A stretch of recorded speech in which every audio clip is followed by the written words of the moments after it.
काफ़ी समय पहले एक शक्तिशाली राजा था और ये राजा अपने राज्य में अपने लोगों की सेवा करने के लिए समर्पित थे। लेकिन वो सही तरीके से लोगों को समझना चाहते थे। एक दिन इस राजा ने अपना वेश बदल करके अपने राज्य का भ्रमण करने का फैसला किया। उसने देखा कि एक बूढ़ा माली जो है कड़ी धूप में सड़क के किनारे पौधा लगा रहा था और राजा ने उसे देख करके कहा, बाबा आप ये क्या कर रहे हैं? क्या आप इसका फल भी खाएंगे? क्योंकि वो बहुत ही बुजुर्ग भी था। तो जब राजा ने उस माली को कहा, क्या आप इसका फल खा पाएंगे क्योंकि आप तो बुजुर्ग हो चुके हैं? बूढ़े माली ने मुस्कुरा करके कहा, मेरे पूर्वजों ने जो पेड़ लगाए थे उसका फल मैं आज खा रहा हूँ, लेकिन आज मैं जो पेड़ लगा रहा हूँ आने वाली पीढ़ी इसका फल खाएंगे और उसका सुख और उसका लाभ वो उठाएंगे। राजा इस माली की बात सुन करके बहुत ही प्रेरित हुआ और वापस अपने राजमहल में गया और उसने अपने राजवस्त्र के ये कपड़े उतार करके एक साधारण सा कपड़े पहन करके ये राजा जो है अपने लोगों के बीच में उनकी समस्याओं का हल करने के लिए, उनकी मदद के लिए, उनकी सहायता के लिए उतर आया। और ये राजा जब अपनी प्रजा के बीच में आया तब वो राजा बड़ी गहराई से और बड़ी निकटता से लोगों के समस्या को समझ पाया और प्रतिदिन उनका समाधान करते गया। और इस राजा का जो राज्य है बड़ी शांति, अमन और वैभव और खुशी से ये राज्य जो है बहुत ही प्रसिद्ध और प्रख्यात हो गया। लोग पहले तो सिर्फ एक दिखावा के लिए उसके साथ चलते थे, उसकी बातें मानते थे, उसके कानून का पालन करते थे, लेकिन अब वो दिल से उस राजा के पीछे चलने लगे, दिल से उसका सम्मान करने लगे और दिल के साथ उस राजा के साथ अपना रिश्ता उन्होंने कायम किया। और सचमुच उसके राज्य में अब शांति, अमन और प्रगति फैलती चली गई। प्रियो, एक कहानी है, लेकिन इस कहानी से आपको मुझे जो सीखने को मिलता है, आज का जो संदेश है इसी से आधारित है। हमारे प्रभु यीशु मसीह जो स्वयं परमेश्वर हैं, राजाओं के राजा हैं, प्रभुओं के प्रभु हैं, उन्होंने अपना स्वर्ग का सिंहासन छोड़ करके इस धरती में आए ताकि हम मनुष्यों के साथ उनके दुखों में, उनकी मुश्किलों में, उनकी परेशानियों में उनके साथ रहें, उनकी मदद करें, उनकी सहायता करें और उन्हें उनकी समस्याओं से छुटकारा दें। लेकिन आज के बाइबल के शास्त्र भाग जहाँ हम पढ़ेंगे उनमें भी हमें बहुत कुछ सीखने को मिलता है। आज का संदेश हमारा है मसीह सेवक राजा। हमारा परमेश्वर ऐसा राजा नहीं है कि जो प्रजा से अपनी सेवा कराए। वो एक ऐसा राजा है जो प्रजा की स्वयं सेवा करता है। प्रियो, ये संसार में आप हमें देखते हैं, जिनके पास पैसा है, जिनके पास अधिकार हैं, वो अपने अधिकार का, अपने पैसे का दूसरों को दबाने के लिए, दूसरों से सेवा करवाने के लिए अपने अधिकार, अपने पैसों का इस्तेमाल करते हैं ताकि लोग उनकी सेवा करें।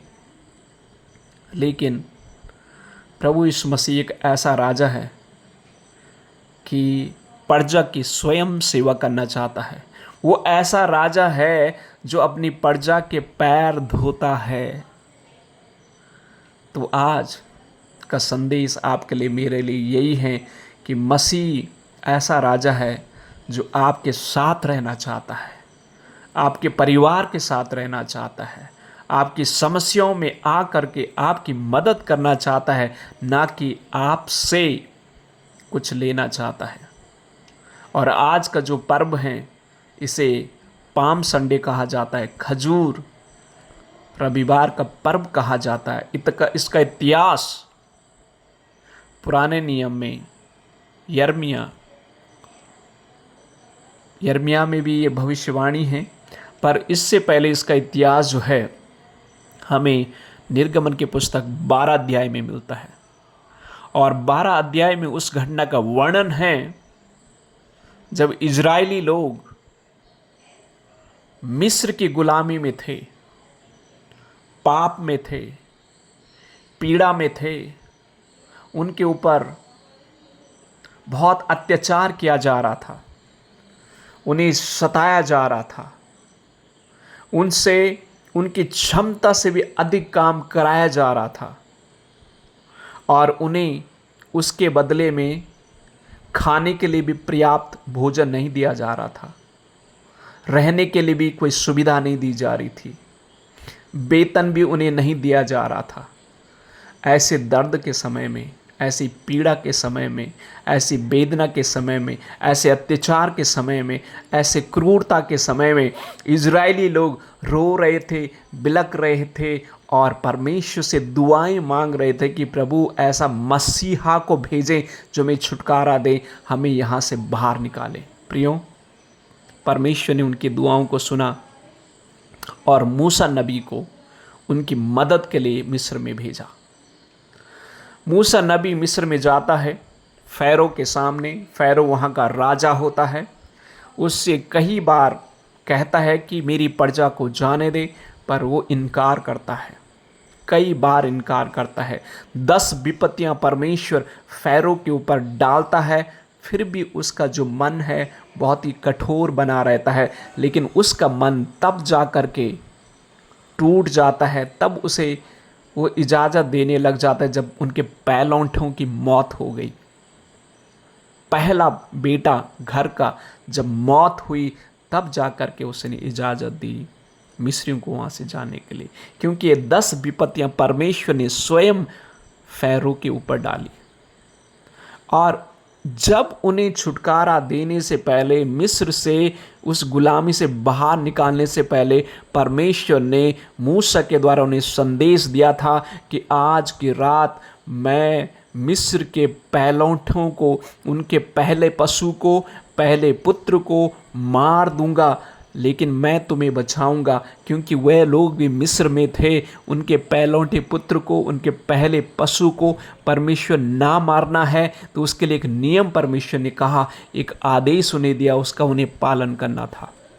वो आदेश था कि तुम लोग एक मेमने को, 1 साल के मेमने को, एक बकरी का बच्चा हो या भेड़ के बच्चे को हो, काट करके उसका लहू अपने दरवाजे के दोनों तरफ और चौखट के ऊपर क्रूस का चिन्ह बनाना, एक चिन्ह बनाना। और जिस घर में क्रूस का चिन्ह होगा वो घर बचाया जाएगा। जब स्वर्गदूत आएगा उस घर में देखेगा कि उसमें क्रूस का निशान लगाया हुआ है, बलिदान किया हुआ है, मेमने का लहू लगाया गया है, उस घर को, पहलौठे बच्चे को, उस घर के पशु को परमेश्वर बचाएगा। और जिसके घर में वो चिन्ह नहीं है उसके पहलौठे पुत्र को, पहले पशु को मारा जाएगा। और ऐसा ही हुआ।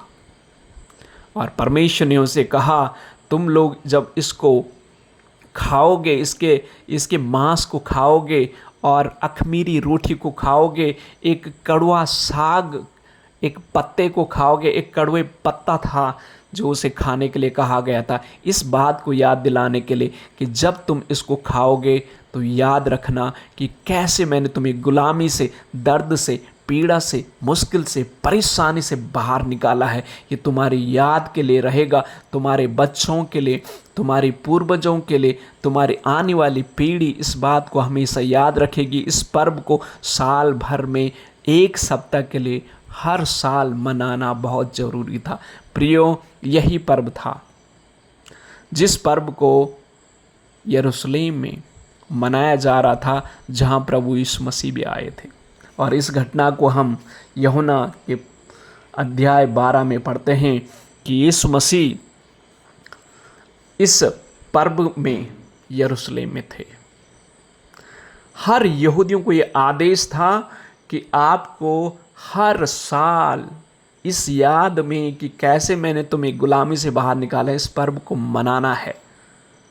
और हजारों की संख्या में बहुत लोग अपने अलग अलग गांवों से, अपने अलग अलग शहरों से, देशों से, विदेशों से यरूशलेम शहर में लोग आए थे।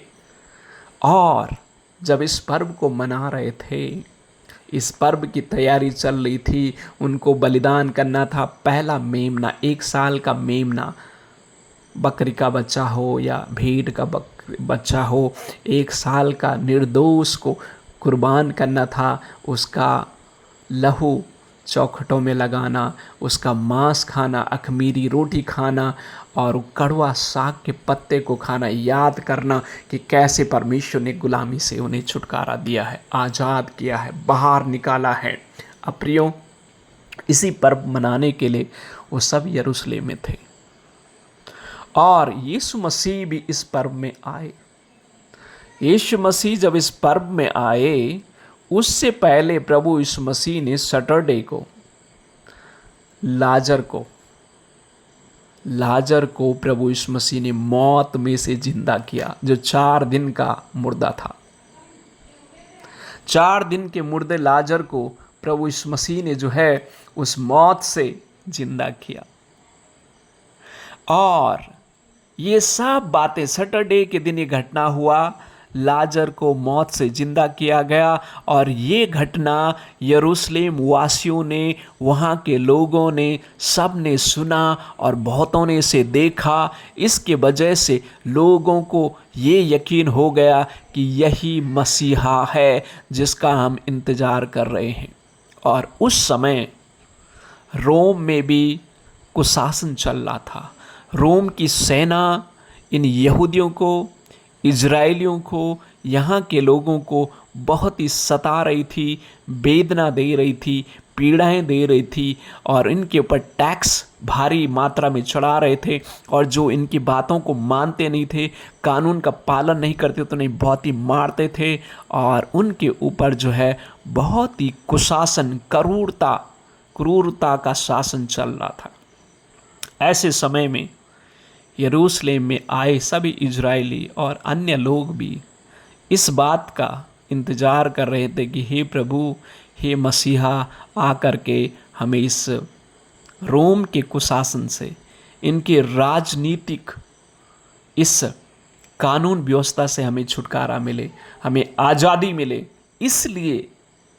इसलिए यहूदी लोग, उनका हृदय तैयार था मसीहा को इंतज़ार करने के लिए, मसीहा को स्वागत करने के लिए, मसीह का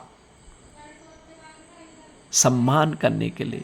और जब उन्होंने ये सुना कि यीशु ने लाजर को जो है जिंदा किया है मौत से, सैटरडे ये घटना होती है और संडे का ये पर्व है जिसे खजूर का एतवार कहा जाता है। 17 वचन में लिखा है, तब भीड़ ने, उन लोगों ने गवाही दी जो उस समय उसके साथ थे, जब उसने लाजर को कब्र में से बुलाकर मरे हुओं में से जिलाया था। इसी कारण लोग उससे भेंट करने को आए थे, क्योंकि उन्होंने सुना था कि उसने यह आश्चर्य कर्म दिखाया है। प्रियो, बहुतों ने तो देखा था और बहुतों ने सुना था कि यीशु ने आश्चर्य कर्म किए हैं। और यीशु जब यरूशलेम में प्रवेश करते हैं तो वह लोग जो हैं यीशु मसीह का जो सम्मान है, खजूर की डाली लेकर के और अपने वस्त्र उतार उतार करके रोड में बिछाते, यीशु का सम्मान करते, होशाना यहूदियों का राजा। प्रियो, उन्होंने यीशु मसीह को जो है एक राजा की घोषणा, यीशु को राजा कह दिया, यीशु को राजा कह करके उसका सम्मान और उसका स्वागत करते रहे। लेकिन जब यीशु मसीह गधे के बच्चे के ऊपर प्रवेश किया, उनके जो हृदय हैं, उनके जो मन हैं, वो थोड़ा आश्चर्यचकित हो गए, क्योंकि उनकी तो ये धारणा थी कि यीशु मसीह युद्ध करके इस रोम के कुशासन से उन्हें आज़ाद करेगा। लेकिन प्रभु यीशु मसीह जब गधे के ऊपर आया तो उनकी थोड़ा सा समझ बदल गई।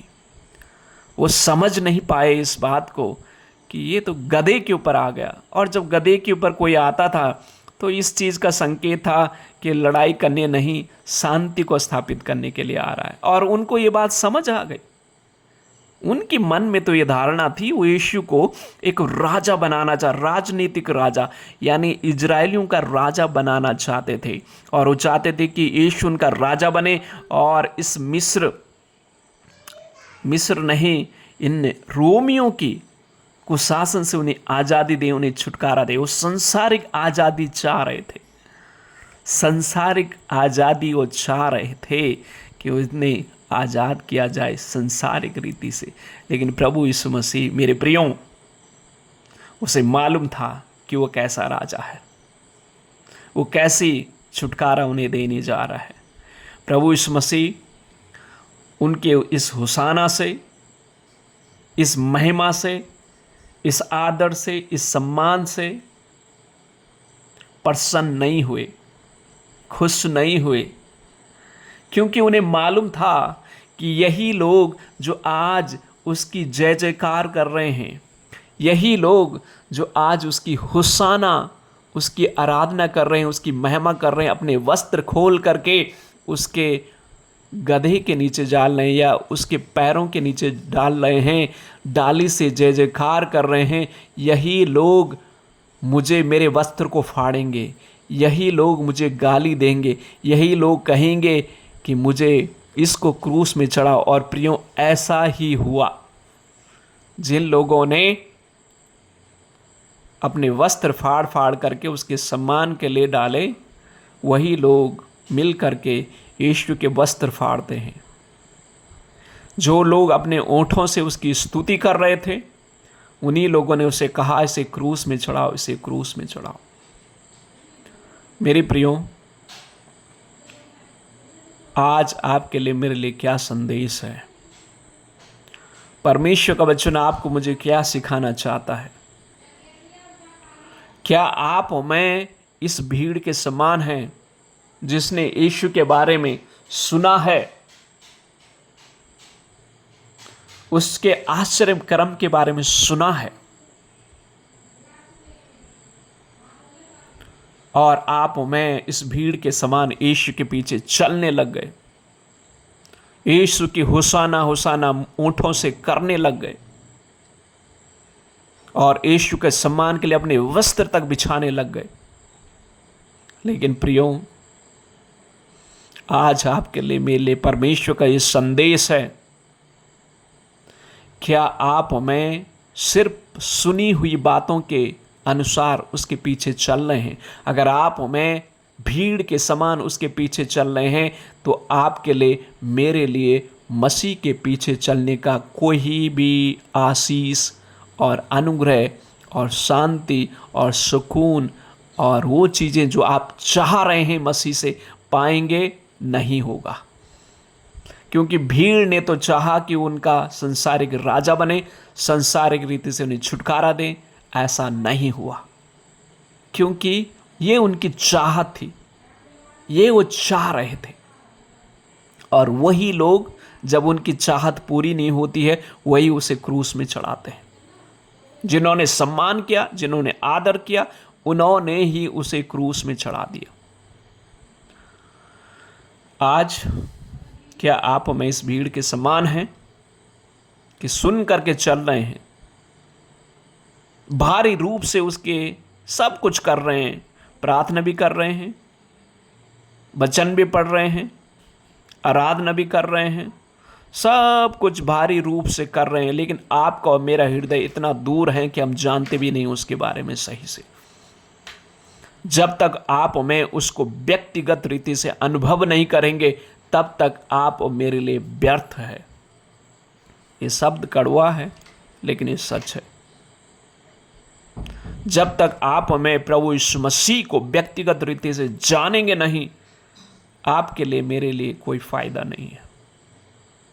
प्रभु यीशु मसीह को व्यक्तिगत रीति से जानना बहुत जरूरी है, उसे परखना जरूरी है। उसके पीछे चलने से पहले उसको हृदय से ग्रहण करना बहुत जरूरी है।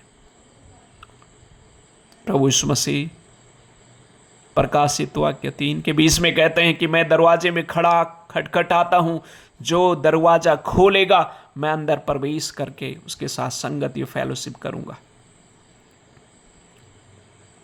और आज ये भजन में भी इस बात को भजनकार 118 के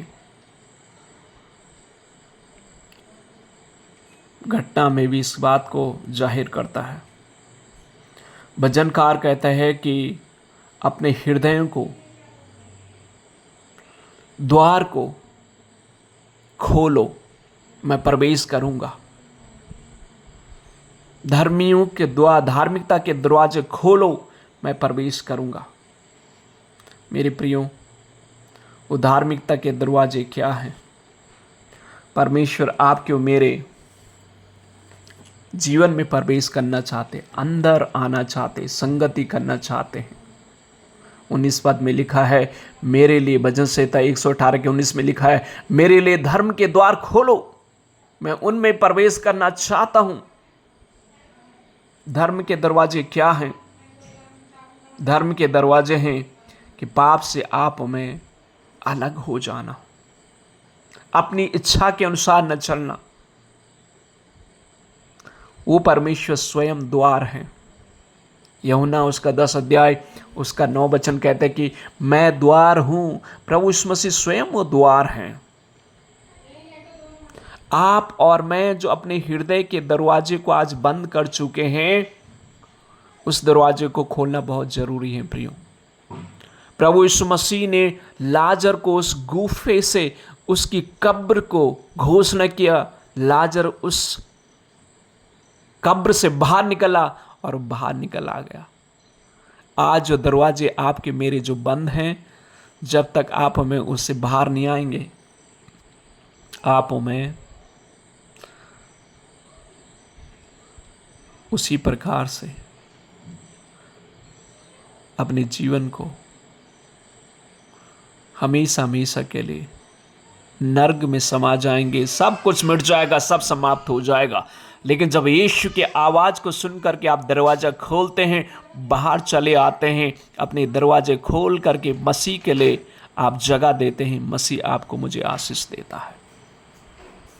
परमेश्वर ने लाजर के घराने में कैसी आशीष दी? मरियम और मार्था और लाजर को परमेश्वर ने कैसे आशीष दी? और एक घराना पूरे इज़राइल के लिए आशीष का कारण बन गया। और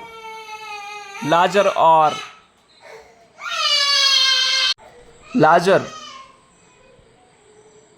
मरियम और मार्था का घराना पूरे उस समुदाय के लिए, पूरी यहूदियों के लिए गवाही का कारण बन गया, क्योंकि मार्था ने, मरियम ने, लाजर ने अपने हृदय को, अपने घर को यीशु के लिए खोला।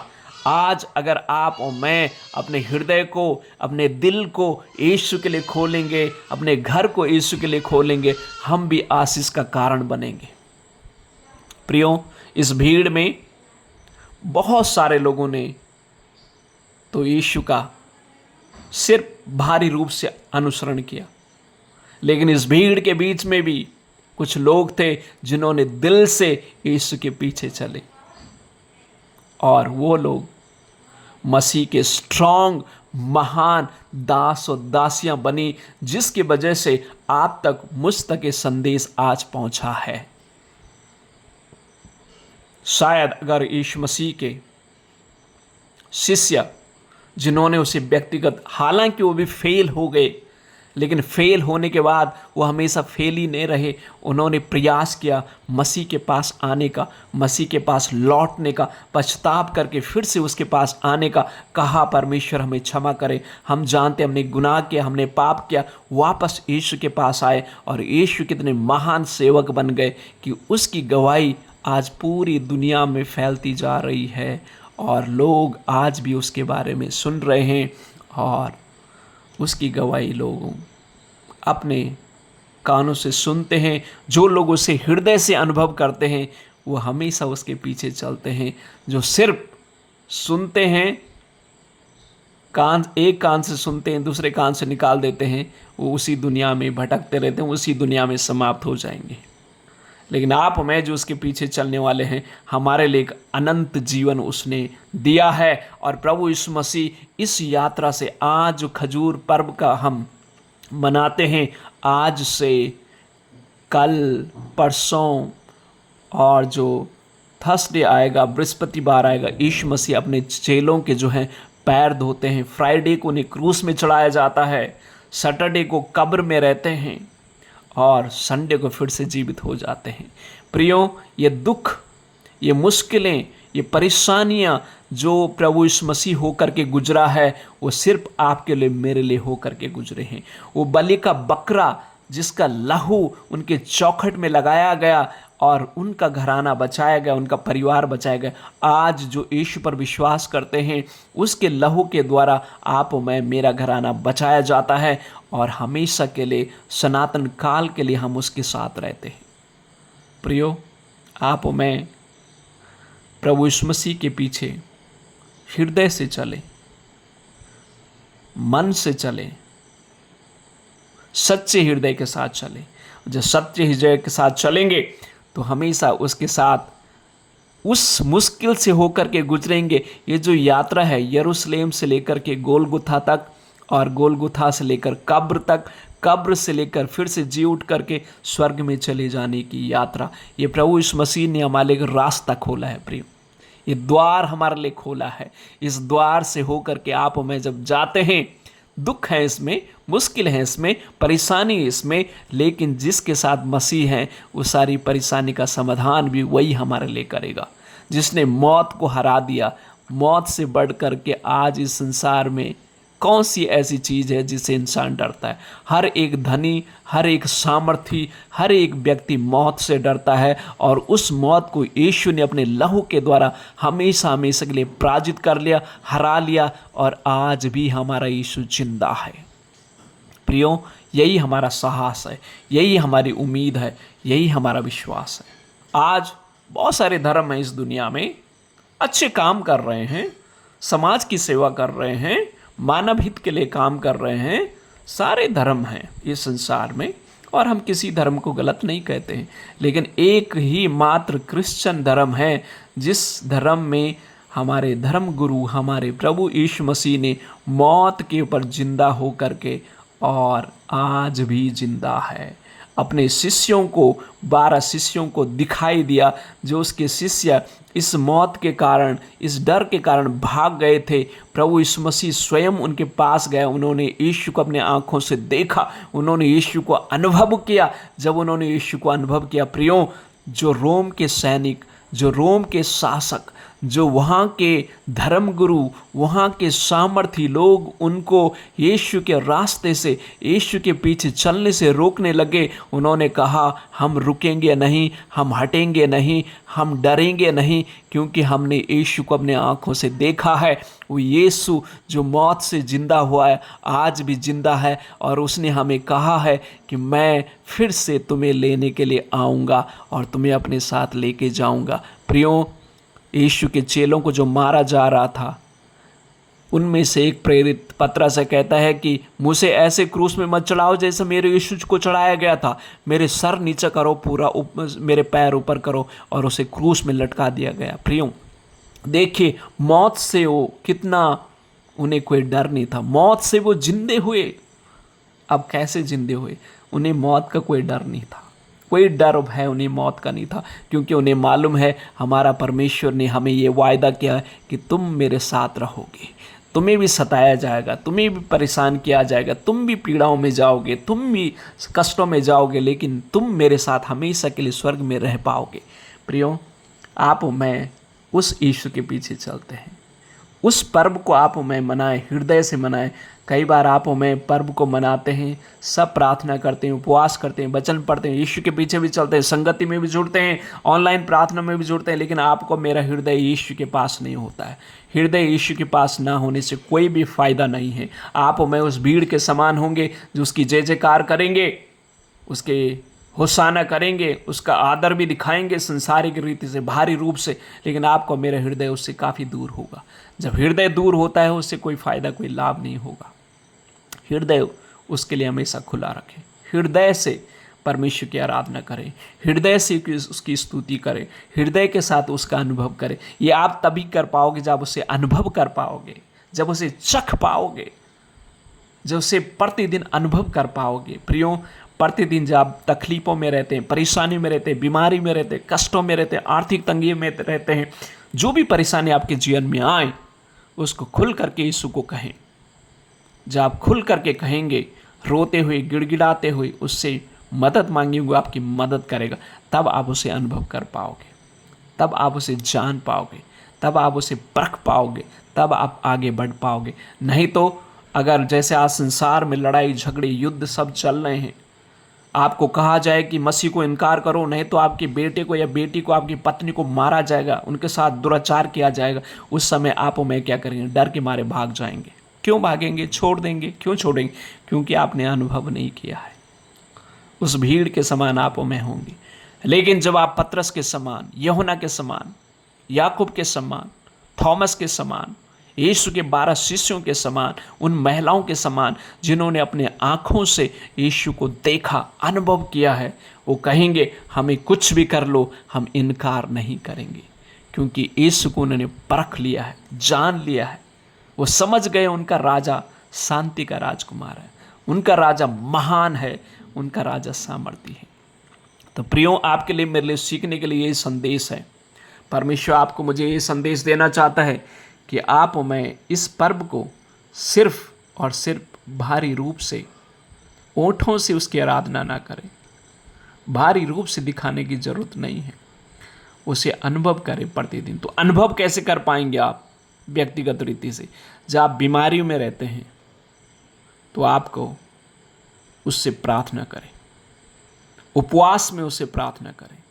परमेश्वर अद्भुत रीति से आपके लिए काम करेगा, आश्चर्य कर्म आपके लिए करेगा, जो आपने सोचा भी नहीं वो परमेश्वर आपके लिए करेगा। प्रियो, हमारे पास बहुत सारी गवाही है हमारे व्यक्तिगत जीवनों में, व्यक्तिगत जीवनों में भी हमारी गवाही है कि कैसे हमारी दादी जी को, जिनको कैंसर की बीमारी थी, 1 साल तक हॉस्पिटल में रही, लेकिन कैसे परमेश्वर ने उन्हें, उस जो डॉक्टर ने कहा था कि ये शायद 1 हफ्ते की मेहमान होगी, 2-4 दिन की मेहमान, आज भी हमारे बीच में है। ये कैसे हुआ? ये सब प्रार्थनाओं से हुआ, ये प्रार्थनाओं से हुआ। और आज वीरेंद्र अंकल परिवार ने व्यक्तिगत रीति से परमेश्वर को चखा है, परखा है। बहुत सारी बीमारियों में गए, बहुत सारे कष्टों में जाते, आज भी जाते हैं, लेकिन परमेश्वर से मांगते हैं, प्रभु मदद करता है। प्रियो, मसीह बनने का मतलब ये नहीं कि बीमारी नहीं आएगी, मसीह बनने का मतलब ये नहीं कि परेशानी नहीं आएगी। बहुत सारी परेशानी, बीमारी, तकलीफ, मुश्किलें आएंगी, क्योंकि प्रभु यीशु मसीह के जीवन में स्वयं आई। लेकिन आनंद की बात और खुशी की बात ये है कि वो परेशानी में हमें छोड़ता नहीं है, परेशानी में हमें त्यागता नहीं, हमारे साथ रहता है। प्रियो, मेरे जीवन में भी इतनी तकलीफ आई, जब मैं दिल्ली में था 1 महीने तक हॉस्पिटल में रहा पड़ा हुआ, ऐसा लगा कि सब समाप्त हो जाएगा, लेकिन अंदर एक इतना स्ट्रांग था, मुझे मालूम था जिसने मुझे चुना है, जिसने मुझे बुलाया है, वही मुझे खड़ा करेगा, और परमेश्वर ने मुझे खड़ा किया। प्रियो, फिर से मैं हरियाणा में सेवा में था, हरियाणा में भी फिर से तकलीफ आ गई, बहुत ही गंभीर तकलीफ, खराब हो गई शरीर, लेकिन अंदर से वो मजबूती थी कि परमेश्वर ने चुना है वही संभालेगा। और प्रियो, उसने संभाला है, उसने अभी भी संभाला है। दुख आते हैं, कष्ट आते हैं, परेशानी आती, लेकिन वो छोड़ता नहीं है। भाई अनिल के जीवन में कितनी परेशानी, कितनी मुश्किल आई, सब कुछ बिल्कुल शून्य हो गया था।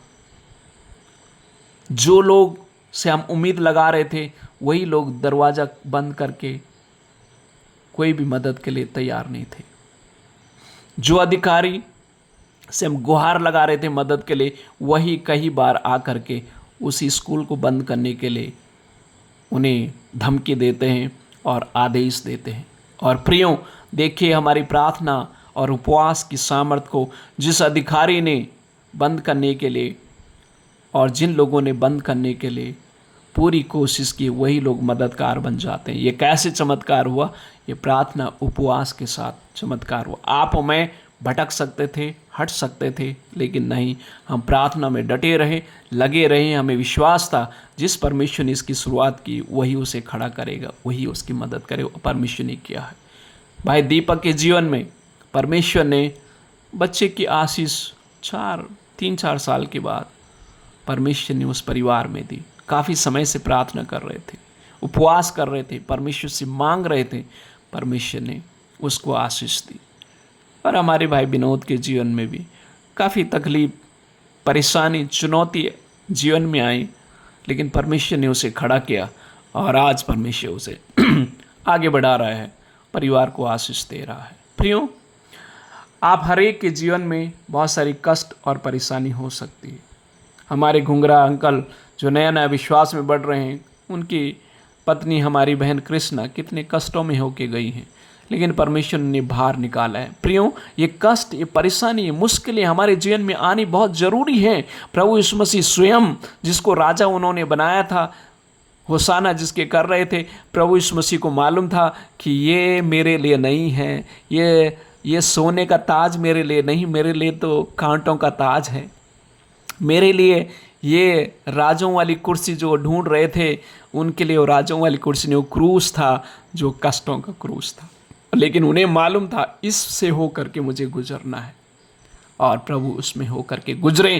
तब जा कर के परमेश्वर पिता ने उन्हें वो सिंहासन दिया, जो सिंहासन आज भी स्वर्ग में उनके लिए है। वो स्वर्ग का मुकुट उन्हें मिला, जो सारे मुकुटों से में महान है। ऐसा राज्य परमेश्वर ने उन्हें दिया। आज पूरी दुनिया, पूरा ब्रह्मांड, पूरी सृष्टि प्रियो उस परमेश्वर के सामने झुकती है। और जब आप रोमियो में पढ़ते हैं, रोमियो की पत्री में लिखा है, रोमियो की पत्री में पौलुस कहता है कि सृष्टि करहा रही है, सृष्टि इंतजार कर रही है उस महान परमेश्वर के लिए, उसकी आराधना करने के लिए, उसकी महिमा करने के लिए करहा रही है, उस पीड़ा और वेदना में है। प्रियो, भूकंप आप देखते हैं, सुनामी आप देखते हैं, अर्थक्वेक देखते हैं, विभिन्न प्रकार की सृष्टि में जब सब हलचल आप सुनते हैं, ये सारी सृष्टि जो है पाप के कारण श्रापित हैं। वो इंतज़ार कर रही हैं उस अदन की वाटिका की शांति के लिए, जो परमेश्वर ने शुरू में रखी है। वो शांति उस सृष्टि में आएगी, परमेश्वर देगा। बाइबल में लिखा है कि यशायाह की भविष्यवाणी में परमेश्वर ने कहा है कि बच्चे, भेड़ बकरियां, शेर, सांप, बिच्छू, यह सृष्टि जो है, जो क्रूरता आज हो गई है सृष्टि में, आपस में लड़ाई झगड़े जो हो गई, इनका अंत होगा और शांति और अमन उसकी नई सृष्टि में होगा, और उसके आप और मैं नागरिक होंगे, और वहाँ के वारिस आप और मैं होंगे। इस उम्मीद के साथ, इसी आशा के साथ इस पवित्र पर्व को मनाएं कि मसीह हमारे हृदय में जब आएगा तो हमारे जीवन में शांति होगी, अंदर से शांति होगी। वो जो अंदर से जीवित होता है ना, जो अंदर से मजबूत होता है, वो आत्मा जब अंदर हमारी होती है तो बाहर की चीज़ें हमें कोई नुकसान नहीं कर सकती। लेकिन जो आत्मा अंदर नहीं होती तो आप हमें मिट्टी के पुतले हैं।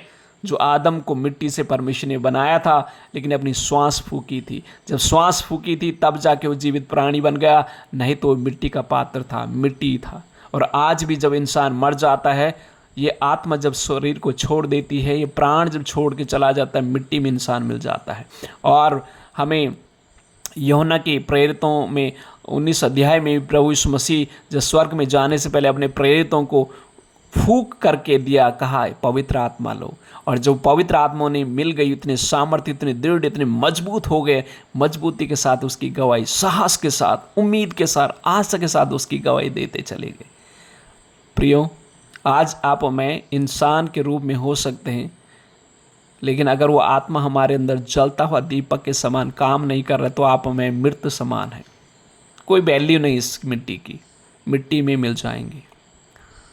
आपको मुझे सनातन काल के साथ उस परमेश्वर के साथ रहना है और उसके साथ वो शांति और अमन की सुकून की ज़िंदगी आप और मैं जिएंगे।